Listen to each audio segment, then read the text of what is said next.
We're in a series right now looking at some scriptures, basic principles, really key principles in Scripture. This is the last one of this year. We'll do some more next year.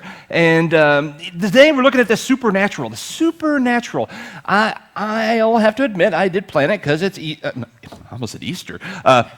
Halloween this week, so the kind of supernatural is kind of in the air, even in people's yards, and it's everywhere, right? There's so much information out there about the supernatural. Some of it's good information, some of it's not necessarily accurate, but it's everywhere, and there's so much that it can kind of cloud. There's a cloudy line between what is real, what is in the Scripture, and maybe what some really creative Hollywood writers come up with, and really awesome graphics that get ingrained into your mind, so you have images, and at some point you have to try to separate that. Do you trust a handful of writers and creative geniuses creating these really kind of cool images that have been around for a few decades, or do you go to a document that's been around for literally centuries, authored by the ultimate supernatural person, God, that can tell us more than what we can see on TV and in the movies? So sometimes it clouds. So there's so much information. There's no way we can hit everything about the supernatural today. But we're going to look at big pictures, like angels. What are angels? Are they like Clarence in It's a Wonderful Life, where they're just like a person who's died and now they're trying to gain their wings? Or is it more like, Gabriel and Constantine, who is like a half angel man, hybrid that doesn't really like mankind and is trying to unleash demons? That's the Hollywood version. Or is there a scriptural description that maybe is clearer? We'll look at some of that in more detail in the future, but today we're going to get a big picture. Demons. Are demons something that a handful of quote, good witches can vanquish and be gone? Or is it something that can enter into a doll with a knife and come chasing after you? Is it a superhero that throws fireballs? I mean, like I say, there's so many images that can be in our mind that we can get confused on what's really going on in the real supernatural world. There are people who don't really believe in God out there, but they'll believe in ghosts, and they believe in spiritual entities, and you think, again, we'll cover this in the future. Matter of fact, there was so much information, I just went ahead and planned a series next year for the supernatural. We'll do it like in about a year from now. So just to give you a hint, because you don't want to wait around for a year, ghosts are not real. There could be demonic entities, all right? But people, when they die, they go somewhere. They don't hang around and haunt places. That's a whole different ballgame. So it gets confusing between what you see in the TV or in the movies and what is real and what is actually happening out there. You often hear people maybe don't like the idea of a God, so they ask for thoughts. Well, thoughts and prayers, please. But they don't really think through, well, who are you thinking to? I mean, what's the source behind this? Whatever you're looking for, there's something, right? You're expecting something's happening through thoughts, but they haven't really thought through, what does that even mean? So they believe in something spiritual, but they don't really necessarily know what that spiritual is. Even churches have become confused on the supernatural. Every once in a while, I'll if I'm looking at a particular topic and I'm trying to narrow down how I'm going to approach at it, I'll look at how other people out there have done things. So this week, it was an example. I thought, boy, supernatural, that's a big, broad range. And so I just Googled supernatural sermon.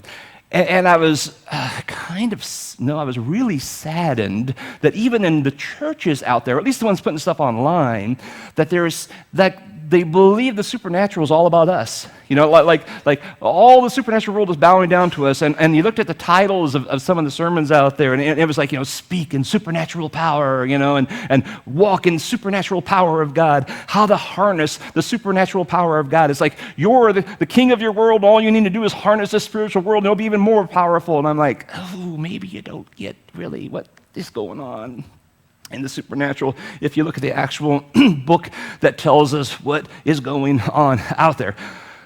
So rather than trying to figure it all out, like I said, we'll have a series next year and talk about it in more detail in more weeks, and we'll have more time. Today we have one day. One day. I got one job today, and we're going to break it down in a bigger picture. Here's the important thing. Here's the big picture. Here's what you need to know about the supernatural. Big thing, we're not alone, all right? Now, if you were around in the 70s, you know where I borrowed that from, right? We're not alone. I'm not talking about UFOs, though. I'm not talking about UFOs. We're talking, we are not alone. There is a vast spiritual world out there that exists all around it. Generally speaking, we don't see it. Generally speaking, we don't hear it. We don't necessarily participate in what's going on in their world so much because we don't know what's there. We don't see it. We don't know it, right? But they participate in ours. They do impact our world, so we better know who's out there so we know what we were dealing with, because there is a vast supernatural existence all around us. At the top of the supernatural world is God. We talk about him a lot. Well, in the form of the Father, the Son, the Holy Spirit, the Trinity. It is the Father, the Son, the Holy Spirit. He is the top. He is the ultimate. As we talked last week, is holy, holy, holy, separated from all the other spiritual entities out there. So he is a top entity in the spiritual world. Under him is a host of spiritual beings the Bible identifies as angels and demons. These are created beings that predate humans. They are not humans that have deceased and gone on to become an angel or a demon, decided what team they wanted to be on. That's not what they are. They predated us, and they're a separate group of entities than we are, than our souls. They go somewhere different than we are just different than angels or demons. If we were to separate these beings into teams of some sort, angels are on God's team. They appear to be led by an archangel named Michael. The Greek word for archangel just means chief angel. And we'll look at a scripture today that kind of implies there's multiple of them. There are different chief angels or positions, right? There are demons that are fallen angels. You read from Revelation, a third of angels fell from the sky. Those became demons, followers of Satan, led by their chief demon, Satan. Scripture does imply there's some type of hierarchy that is in place among the demon and angelic world. God's over all of them. Satan has his demons, and he has different layers of demons that do different things. And there's a hierarchy of angels as well that are scattered across the globe. Some are like over regions and over countries. You put it all together, and there's a hierarchy and a structure, and it's very well planned out. Scripture implies that this hierarchy is very well organized. When you read about the principalities and powers in Ephesians 6, they're talking about these hierarchy of angelic beings, that our battle is not against flesh and blood. It's not the day-to-day stuff. It's not what we see, but there is a spiritual world that is happening all around us, a supernatural world. Now, these two sides have been engaged in a cosmic battle for thousands and thousands of years, and it takes place, these battles, all around us all the time. We may never physically hear or see these battles. I say may, but I never have. You probably never have, but God can do what he wants. He might open your eyes at some point to see things. But they do evidently have grave consequences to what is going on in our personal lives and in our well-being. 2 Kings tells a story where the king of Syria wanted to kill the king of Israel. So he kept plotting and planning with his leaders. Hey, I know where the king of Israel is going to be on this particular day, this particular road. We're going to ambush him there, and we're going to kill him. Supernaturally, somehow, Elisha, the prophet of Israel, knew the plan, and he told people who told the king, hey, stay away from that area, so the king would avoid it, and the ambush plan was foiled. This happened over and over again, till at some point, finally the king of Syria just got really angry, called his officials in and said, all right, who's the double agent here? Who's giving information to Israel? One of you people are cheating. This isn't right. And they somehow knew that no, it's actually the prophet Elisha. They worded it, I can hear what you say in your bedroom. And they report it to the king of Israel, and he avoids the place. So the king of Syria gets extremely upset at this prophet, at this preacher. In 2 Kings chapter 6, verse 14 says, so he sent there to Elisha, to his house, to his home, but to his town, horses and chariots and a great army, and they came by night and surrounded the city. So the king of Syria is so upset with what is happening in the supernatural realm that he wants to get to what he assumes is the source, Elijah, and he takes an entire army to kill one preacher. That's a little intimidating. I mean, it probably wouldn't take a whole army to take me out. Please don't try. But that's what's going on. He sends an entire army to the town. So he's pretty serious about killing Elisha. Elisha's servant, his helper, wakes up, sees the army surrounding the city. He freaks out. He runs and tells Elisha that they're about to die. And Elisha explains in a very interesting way. He says in verse 16, do not be afraid, for those who are with us are more than those who are with them. Right? Those on our side, we have way more on our side than they have on theirs. And the servant's going, there's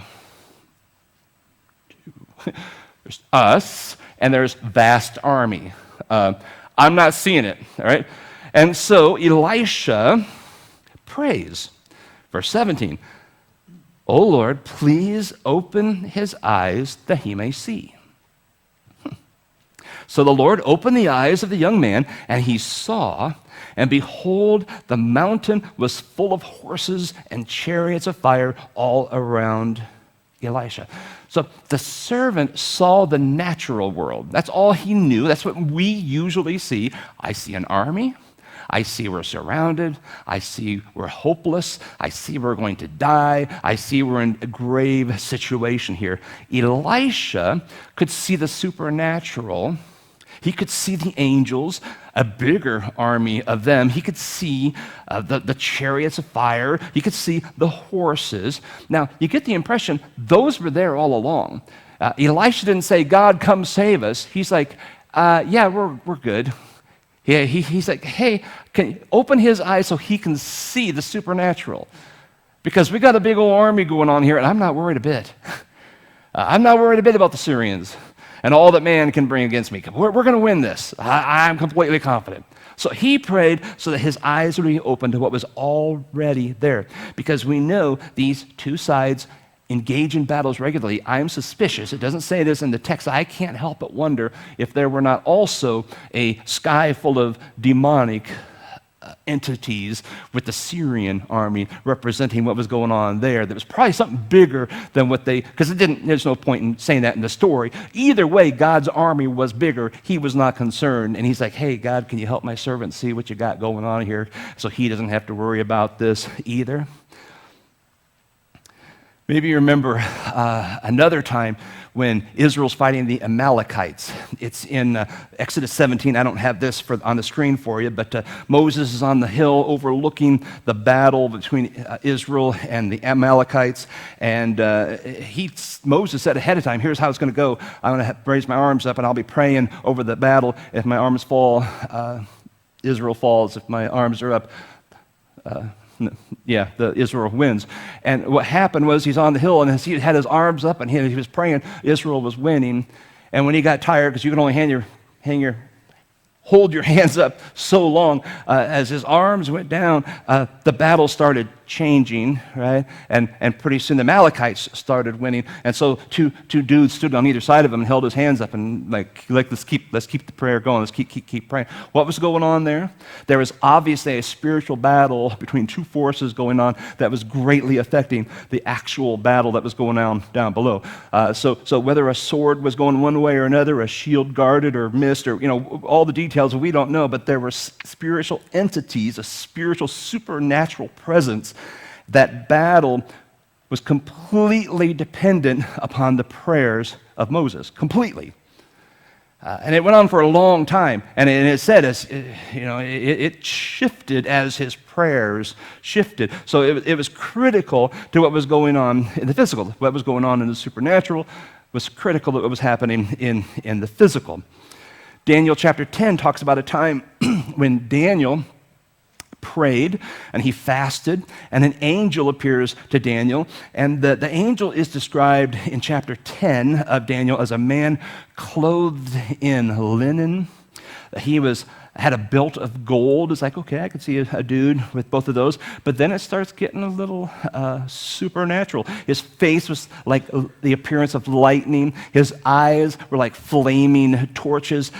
Arms and legs, the gleam of burnished bronze. The sound of his words were like the sound of a multitude. Have you ever seen one of those movies where someone's possessed or something and it's like it sounds like a whole bunch of big crowd of people talking? That's what he was hearing, but it was from an angel. It's a multitude of voices coming out of this angel. Verse 7, Daniel chapter 10 says, "And I, Daniel, alone saw the vision." He was with people. Says the men with me, who were with me, did not see the vision, but a great trembling fell upon them. They fled to hide themselves. So this vision takes place. Daniel's been praying. He sees the presence of this angels. This supernatural appears before him, and he sees it. He can describe in detail what this guy looks like. The others can't see him, but they feel his presence. I don't know if you've ever been in a situation when you can almost feel evil with you. I've been in situations like that, or you can actually feel the presence of God somehow. They felt it enough that they were scared and ran for their lives. Daniel actually saw what was happening in the supernatural. All they could do was feel it. So the angel tells Daniel that he had prayed and God had answered him 3 weeks earlier, but this battle has been taking place for 3 weeks now when Daniel had been praying, and that the demons had delayed the answer because of the spiritual battle that was happening that nobody saw. Daniel didn't see it, but the angel explained it to him. It starts in verse 12 of Daniel chapter 10. And then he said to me, "Fear not, Daniel, for from the first day that you set your heart to understand and humbled yourself before your God, your words have been heard, and I have come because of your words." The prince of the kingdom of Persia, so you've got hierarchy, the demon in charge of Persia, prince of the kingdom of Persia, withstood me 21 days, but Michael, one of the chief princes, archangel here, came to help me, for I was left there with the king of Persia. He came to make you understand what is to happen to your people in the latter days, for the vision is for days yet to come. So get the picture. Daniel prays. He begins praying, and he is fasting, and God answers the prayer. He dispatches an angel with the answer. All right, we're going to answer this. Go tell Daniel the answer, all right? Go get him, right? Satan dispatched the very powerful demons to stop the answer from getting to Daniel. The angels and demons fight for 3 straight weeks, right? For 21 days. For 3 weeks, they are battling in the heavenlies. We don't know what it looked like. We don't know what it sounded like. It's in the supernatural, but we know from this angel, that's exactly what was going on. And finally, God sent Michael, a more powerful archangel, to help in the battle, which overcame in that battle, and this angel was dispatched, released to go answer the prayer that was originally he was sent to do in the first place and talk to Daniel. Now, I've always wondered at that story that what if Daniel had stopped praying? Would 3 weeks later he have this angel? I mean, would he have shown up? Would God have dispatched another angel, a more powerful angel? We don't know. I mean, that's just quite. I've just wondered that. What if Daniel got discouraged? Man, I've been praying for 3 weeks. I've been fasting. I'm just not feeling it. You know. What if he got bored? What if he got tired? Whatever. It doesn't matter why. What if he just stopped praying? We don't have an answer because he didn't. But then I've also wondered, how many times have I stopped praying for something that God had already sent the answer to, but we don't know why. There's some battle going on. There's the answer is being detained in some way in the supernatural realm, and I didn't know that. And that battle is taking place, and I'm a weak guy. After a while, I get a little discouraged and think, oh, I've been praying for this, or yeah, it's not. He said no, or it's not happening, or I got discouraged, or even just lazy. You ever get spiritually lazy and just kind of stop praying, a little bit apathetic? And for whatever reason, I wonder how many times God had answered one way, a battle took place, and I just stopped praying, and then it just never got here. It just dropped. The battle, Satan won the battle. And I've been whining to God, saying, God, why aren't you answering my prayer? Why don't you, you're so mean, you don't love me. You know, I'm going to God, complaining about my prayer not being answered, and he's thinking, actually, I already answered it, and you stopped praying. You gave up. Satan won this battle. Start again. Pray again. Next, go again. How many times have I prayed for someone's salvation, that they would see Christ, that they would have a desire to follow him, that, you know, the whole salvation thing. And then I gave up because I didn't see something happening soon enough. I mean, wouldn't that be the ultimate battle that Satan would try to fight? I mean, he wants to deceive and devour and destroy. If he can hurt people, it hurts God. So that's a battle Satan's going to engage in. What makes me think one little prayer is going to be enough? Well, come on, God, I prayed that one time. I prayed for 2 weeks, once in a while, kind of, when I thought about it. Or maybe I prayed intently for 4 or 5 years, 10 years. But then I got, tired. We don't know the battles going on. I wonder how many times I've done that.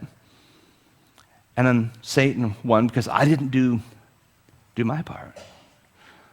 I don't know. Those are questions. Questions. When I was young, the churches used to have prayer meetings. Remember those? Those of you who've been in the church a while? Back in the day, churches had prayer meetings. And I'll admit it was a little bit odd because I was, a grade school kid who'd walk a block to church, often the only one in my family there. And it was probably on a Wednesday night, I don't remember, but it wasn't a Sunday.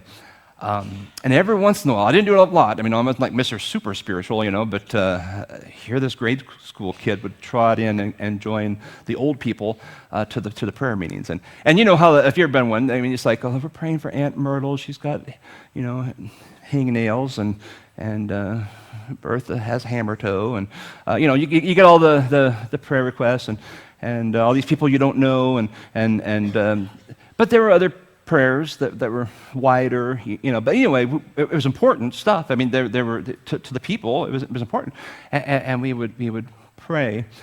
And somewhere along the line, churches kind of quit doing that. You don't hear that too often anymore. And I don't know, because it just, we polished things up and got all exciting and added, fog lights and or fog machines and laser lights and slick presentations, and we're more concerned about that now, and who has time to do a program and only 5 people show up to pray, let's just drop that, it's not doing anything. And I think, maybe we dropped the ball. I'm talking about the church in general, the church in America, anyway. Like, we've quit praying. We've quit praying. It's not fun. It's not exciting. We can't report big numbers to the prayer group, to whoever you report numbers to. I don't know. But I do know, since those prayer meetings have dried up, mostly, I can't say they all, 100%. I mean, I don't know what every church is doing. But I do know, as churches stopped praying, many churches have embraced false teaching in pretty crazy ways across America. Many churches have embraced evil practices.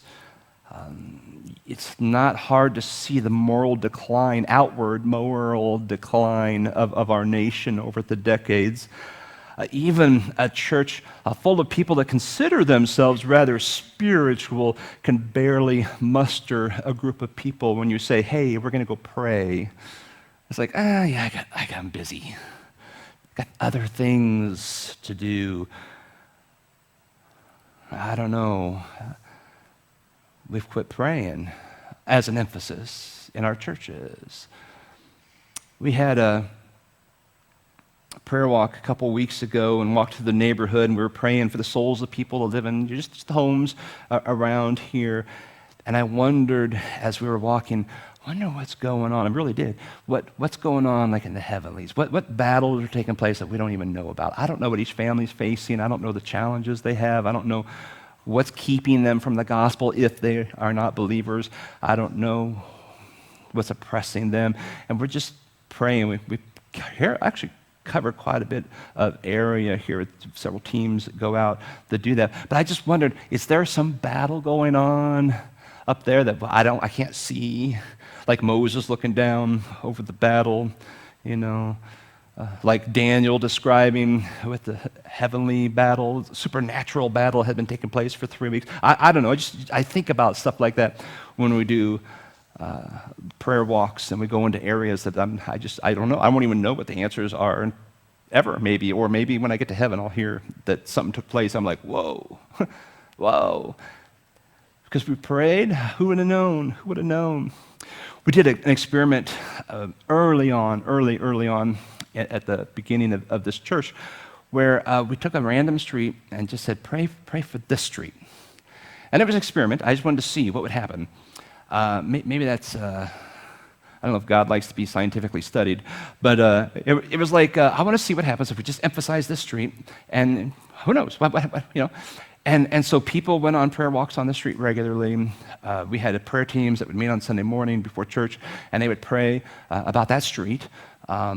We just, throughout the week, I'd had it places where I would see it. I don't know, I think others did too, where we would pray for people on that particular street. And it was really pretty wild that it didn't take long, 2 or 3 months or something, and pretty soon, like, people from that street started popping up, coming to church, come visiting Pathway. Like, we didn't send any marketing out. We didn't have a blimp over their house saying, hey, Pathway Church, nothing like that. We just prayed to see what would happen, and families started showing up. Now, the whole street didn't show up. It wasn't revival on that street or anything, but it was for those families. Something was stirring in them that caused them, for whatever reason, out of all the churches in Des Moines area, to say, hey, let's try this Pathway Church. It's kind of weird. And I remember just looking at those addresses going, look at this. Another one. This is crazy. So, silly question.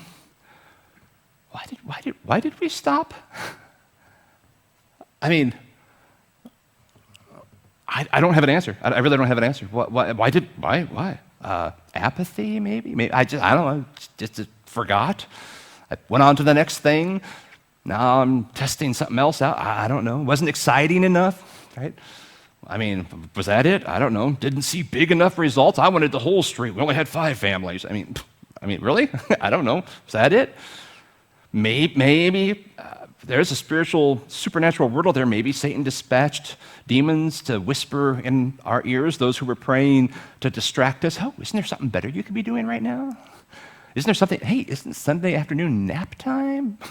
I don't know, whatever, the different things, whatever hit different people. I don't know. Why didn't we had a good group a couple of weeks ago, whenever that was, that we went out praying. Why didn't we have 200 people marching through the streets, praying over the community, praying for families? I don't know. We used to have a group every Saturday night. We met in several schools over the years before we had a building, and we'd march around the school. We'd meet at a particular time. We'd march around the school. Every once in a while, police would show up, see what we're doing, and like, hey, we're praying. Oh, that's cool. But we'd march around the school. I mean, not march, but we'd walk around, and we'd just pray quietly.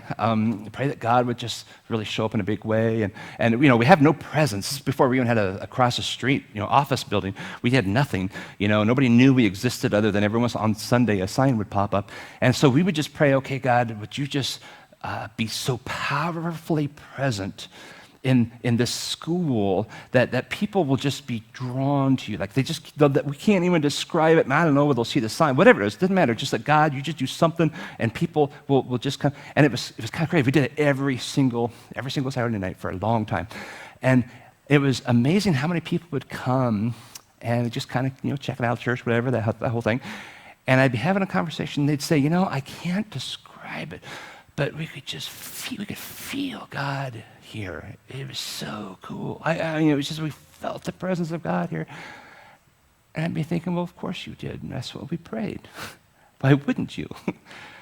I mean, if Daniel's companions could feel an angel's presence enough that they're freaked out and ran for their lives because they didn't know, why couldn't someone who's seeking God come and literally feel God? Is something supernatural. There's something happening in this room right now. I don't know. I don't know.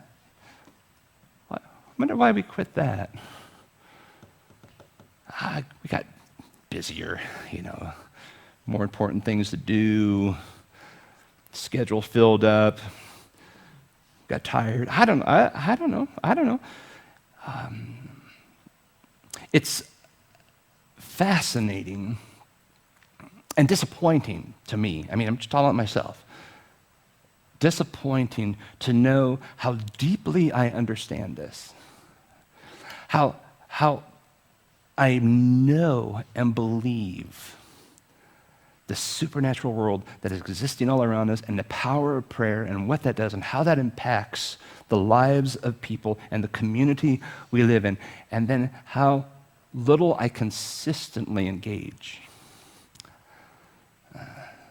I'm like everybody else. I have my ups and downs, and so I'll go through a power time. Yeah, prayer. And then pretty soon I drift off, and I'm like, I prayed for 2 months on that particular topic, Well, why?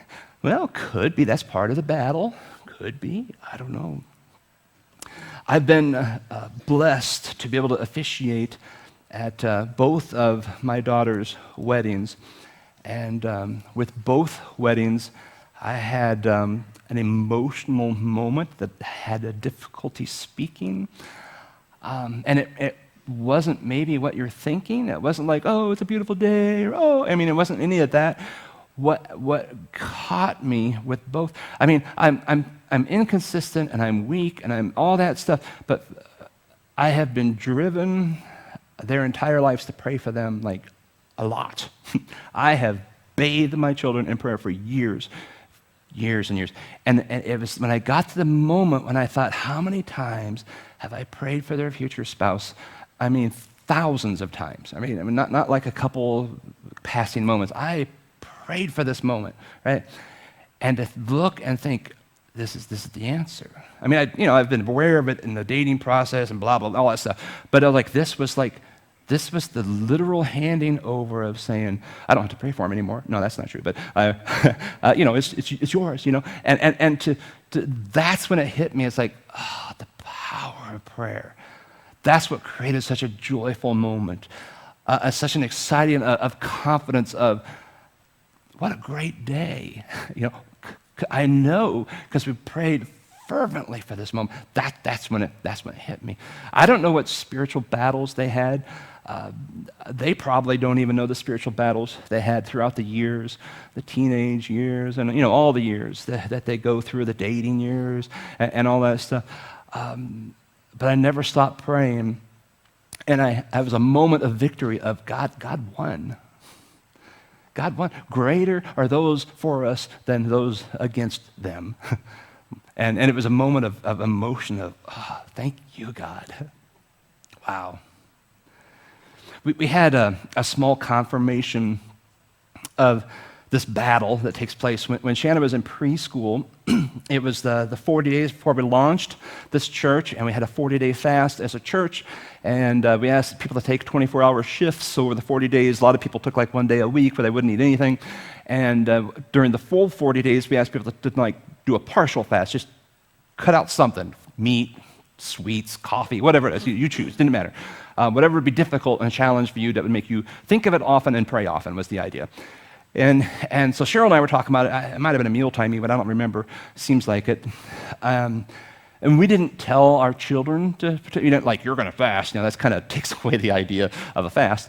We were talking about us, and both of our girls said, yeah, we're going to do it too. And Danielle said she was going to fast. And I remember Shanna, she's 5 years old now, right? So 5-year-old Shanna said, I'm going to fast lollipops. And I thought, that's so cute. How often do you get a lollipop anyway? It's not like we have a trail of lollipops at our house. So it's not a big sacrifice. But yet it was from her, and I thought, that is so cool. And it was really funny. She literally every day had people trying to give her lollipops during that 40 days. It was insane. Sunday school, school, people dropping them off at the house. Hey, lollipops! I mean, we didn't tell people she's not doing lollipops, and I was so proud of her. You know, she didn't eat them, but she had a pile when the fast was over, and she was going at it. But it was a fast that she was doing. This was like this super spiritual, intense time because we were getting ready to plant a church. What does a church do? We save people, right? I mean, we don't, but God saves people. The reason to start a church is because new churches tend to be more effective.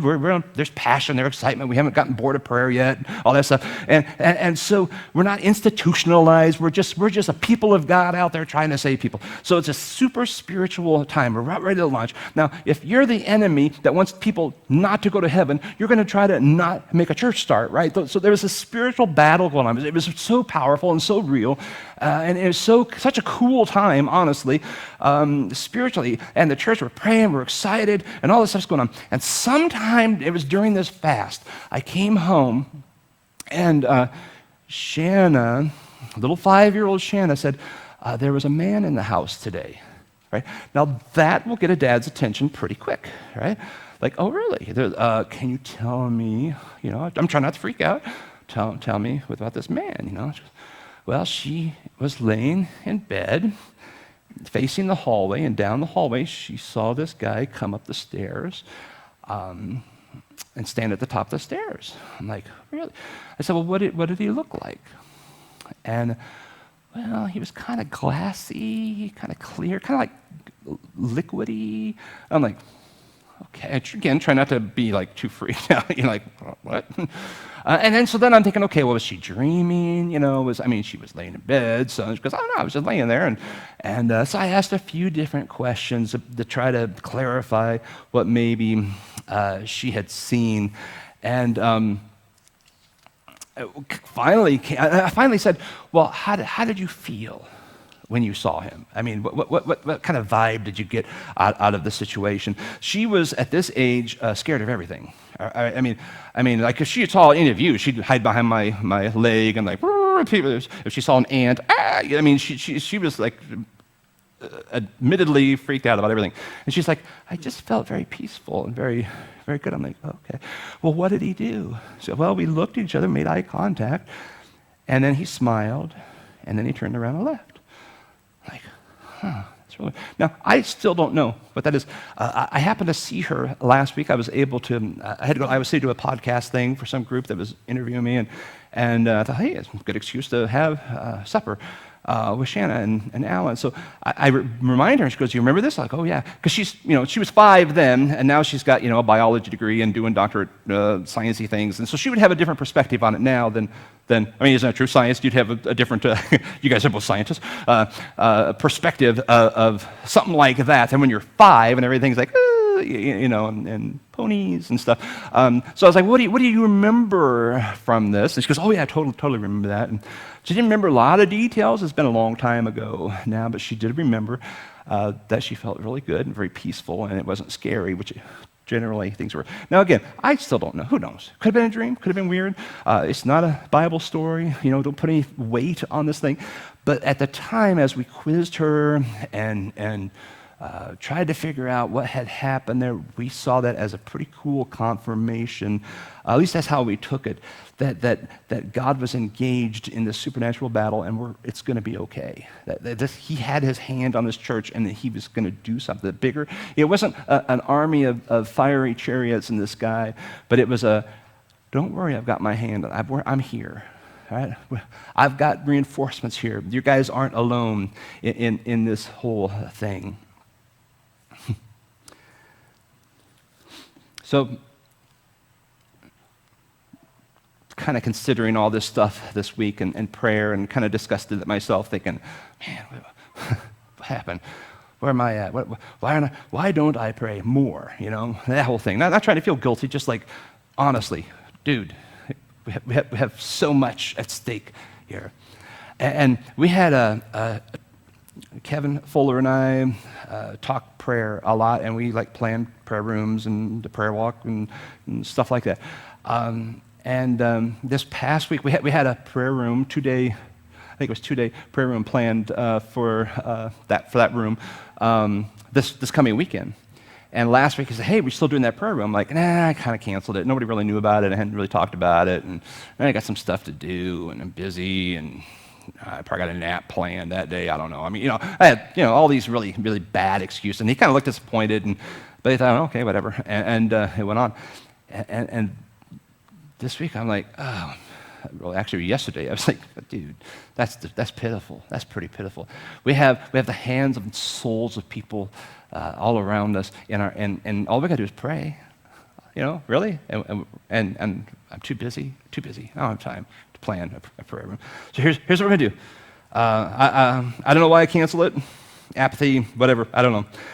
But we have to pray. We got to pray. That's what we're called to do. We're called to pray as a church. We're going to do it one day, 24/7, 24 hours of prayer. This Friday, we'll start at 5 p.m. in that bed, and that's not a bedroom, that prayer room. Don't make it a bedroom. Make it a prayer room. Because here, you know what? If you were to go in there right now, you know what you'd see? A bunch of junk that I put in there when I was cleaning out and getting ready to, I'll get that cleaned out this week. Because it's supposed to be our prayer room anyway. Most of you don't know that because we haven't been saying, hey, that's our prayer room, because I put a bunch of junk in it. That's embarrassing. Yeah, it's more important to use that space to hold carpet and stuff we're throwing away than change the eternal souls of people in our neighborhood, right? Friday night, 5 o'clock, till Saturday, 5 o'clock, I have one sign-up sheet out there, 1 hour slots. We'll do it like we do the other ones. There's a doorbell out there. You ring the doorbell. It'll ring in here. Whoever's in here, go answer the door. So we'll keep it locked up so it's not creepy. It might still be creepy, but it will be God. There'll be more on your side than those against you. That much I'll guarantee. And we'll do it. So I know there's stuff going on. You might forget. I'll put it on our Facebook group to give you an opportunity to fill that thing up, because there's nothing more powerful you do in all your life. You got stuff going on in your life, pray about it. The supernatural world is alive and active, and there's a battle going on. Stuff going on at work, pray. Got people in your life that need Jesus and they're not responding, pray. In addition, I would say we only got like 3 weeks till Thanksgiving. Pick up something that you can partial fast. Just make this a small season of prayer. We're doing a bigger prayer room in February, and that's why I kind of threw this one off. We're doing one in a few months. That's in a few months. Let's do something now. 24-hour prayer vigil, we'll call it, and fix something you can just cut out of your diet for the next 3 weeks that will remind you to pray, and just pray. Pray for the church, pray for you, pray for your family, pray for your friend's family, whatever God leads you to pray. Just make this we get apathetic in prayer. Just the whole goal here is to engage you in the spiritual, supernatural world that surrounds you. So do a little partial fast. Who knows what battles are going on that you will face or that other people are facing that we need to address with prayer. All right?